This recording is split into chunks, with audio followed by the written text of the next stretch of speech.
नमस्कार दोस्तों, स्वागत है आप सभी का सुपर आईएएस पर। एक बड़ी ही सरप्राइजिंग डेवलपमेंट सामने आ रही है। टर्की के द्वारा ये अनाउंस किया गया है कि वो कभी भी अपने रिसेंटली पॉपुलर हुए बायरक्तार ड्रोन्स को इंडिया को नहीं बेचेंगे, बल्कि उनके द्वारा यहाँ पर यह भी कहा गया है बड़े ही स्पष्ट तरीके से कि वो वाली कंपनी जो है वो केवल और केवल इन ड्रोन्स को पाकिस्तान और यूक्रेन जैसे भाई बंधु देशों को ही बेचेंगे। आप लोग यहाँ पे देख सकते होंगे यूरेशियन टाइम्स की ये वाली खबर जस्ट कल 7 सितंबर को सामने आती है।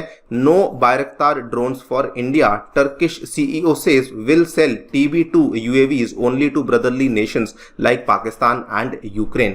तो हम लोग यहाँ पे बात करने वाले हैं इन बायरक्तार ड्रोन्स के बारे में, इनकी रिसेंट जो पॉपुलैरिटी हुई है उनके बारे में, एंड ऑल्सो जानेंगे कि क्या वजह है कि ये कंपनी इंडिया को इन ड्रोन्स को बेचने से इनकार कर रही है। आइए शुरू करते हैं दोस्तों मेरे साथ। मेरा नाम है अनिरुद्ध। यदि आप लोग इस लेक्चर की पीडीएफ को डाउनलोड करना चाहते हैं तो यहाँ पर दिए गए टेलीग्राम चैनल के माध्यम से कर सकते हैं। ऑल राइट, सो आज से 2-3 दिन पहले ये वाली खबर सामने आई थी कि टर्किश के जो ये वाले ड्रोन्स हैं जो कि यूक्रेन के द्वारा इस्तेमाल किए जा रहे हैं, इन्होंने लगभग $26 मिलियन की जो रशियन मिलिट्री एसेट्स हैं उनको डिस्ट्रॉय किया है मात्र 3 दिनों में।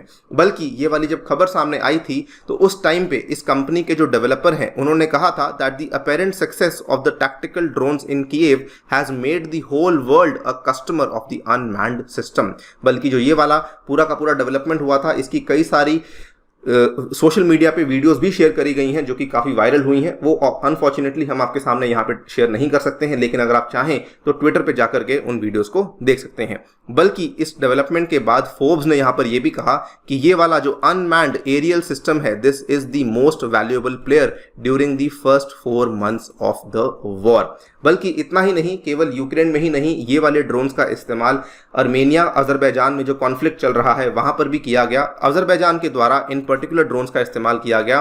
दे also use the iconic TB2 drones to hit Armenia with the pin point accuracy. जिस ड्रोन की हम लोग बात कर रहे हैं वो इतना ज्यादा पॉपुलर हो चुका है कि अब कई सारी कंट्रीज उसको लेने के लिए लाइन में लग चुकी हैं। बल्कि यहाँ पे देख सकते हैं बिजनेस इनसाइडर की ये वाली खबर जो कि बताती है कि इन ड्रोन्स को लेकर अब 3 साल की वेट लिस्ट भी सामने आ चुकी है। यानी कि अगर आपको इन ड्रोन्स को प्रोक्योर करना है तो आपको 3 साल के लिए यहाँ पर वेट करना होगा। ये है वो वाले बायरक्तार के ड्रोन्स जो कि टर्किश कंपनी बायकार के द्वारा मैन्युफैक्चर किए जाते हैं। ये एक मीडियम एल्टीट्यूड लॉन्ग एंड्योरेंस वाले ड्रोन्स हैं। इनको अनमैन्ड कॉम्बैट एरियल व्हीकल या फिर शॉर्ट फॉर्म में UCAV भी कहा जाता है, which are capable of remotely controlled or autonomous flight operations। Now ये ड्रोन्स इतने पॉपुलर हो चुके हैं कि दुनिया में जो बहुत ज़्यादा ड्रोन्स एक्सपोर्ट करने वाली कंट्री दैट इज चाइना, उनके ड्रोन एक्सपोर्ट्स को भी ये अब सरपास कर चुके हैं। CEO ऑफ बायकार कंपनी, जिनका खुद का नाम बायरक्तार है, उनका ये मानना है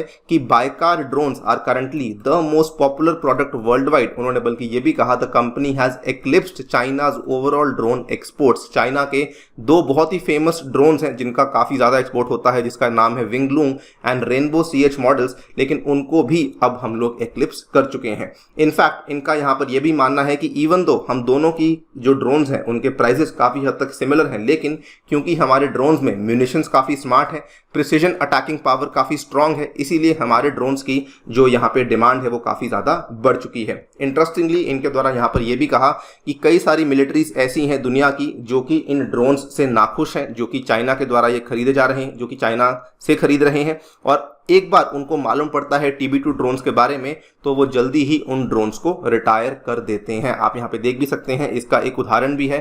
तुर्कमेनिस्तान, जिन्होंने आज से कुछ साल पहले चाइना से ड्रोन्स को परचेज किया था, वो उससे काफ़ी डिससैटिस्फाई हुए और उसके बाद उन्होंने यहाँ पे टर्की से TB2 ड्रोन्स को परचेज कर लिया है। इसको लेकर खबर भी सामने आई थी कि चाइना के द्वारा जो ड्रोन्स बनाए जा रहे हैं वो ग्लोबल सेल्स और एक्सपोर्ट मार्केट में वो बेसिकली फेल कर रहे हैं, बिकॉज लोग उनको अब ज़्यादा लेना पसंद नहीं कर रहे हैं। खैर, अगर आप देखें इसके जो एक्सपोर्ट्स हैं ये इतने बढ़ चुके हैं और ये सारी कहानी मात्र 4 सालों में हुई है कि अब इनके पास जो ऑर्डर्स हैं वो अजरबैजान, पाकिस्तान से आ चुके हैं और कई सारी और कंट्रीज भी हैं जो कि अब यहाँ पे लाइन में लग चुकी हैं।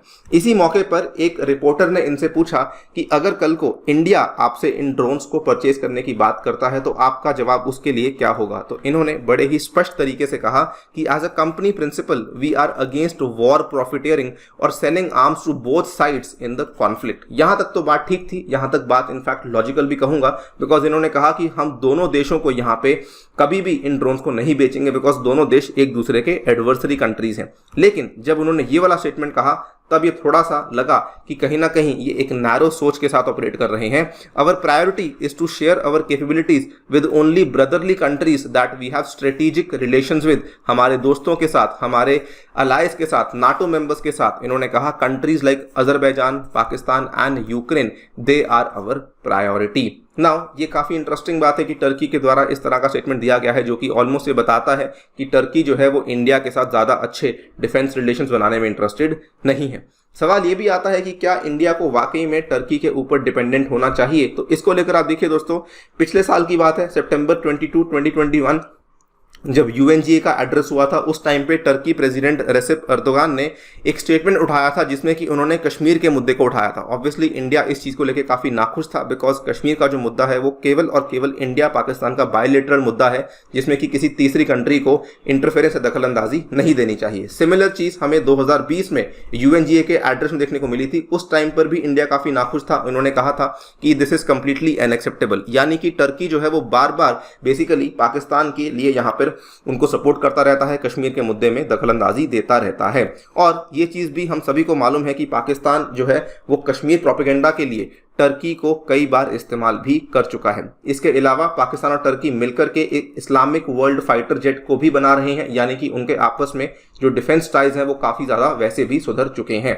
And not just that, India के ऑब्जर्वर्स कई बार इस चीज को भी बोल चुके हैं कि हमें पाकिस्तान, चाइना और टर्की की जो एक्सिस है उसको लेकर काफी सतर्क भी रहना चाहिए, बिकॉज कल को ये वाली जो एक्सिस है ये कलेक्टिवली इंडिया के खिलाफ जा सकती है। नॉर्मली हम लोग टू फ्रंट वॉर की बात करते हैं, लेकिन यहां पर हमारे सामने जब ये वाली एक्सिस उभर के आती है तो वो भी भारत के लिए एक काफी खतरे की यहाँ पे बात बन जाती है। नाउ अगर इन सब चीज़ों को देखें तो डेफिनेटली लगता है कि इंडिया को कभी भी टर्की के साथ किसी प्रकार के डिफेंस टाइज को मेंटेन नहीं करना चाहिए। बाकी आप लोग क्या सोचते हैं इस डेवलपमेंट के बारे में, डेफिनेटली बताइए कमेंट सेक्शन में।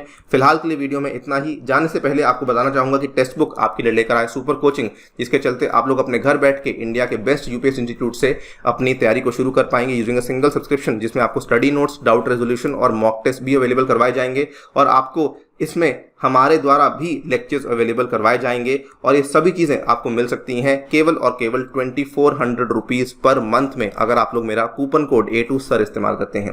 Thank you so much for listening, stay tuned and stay safe.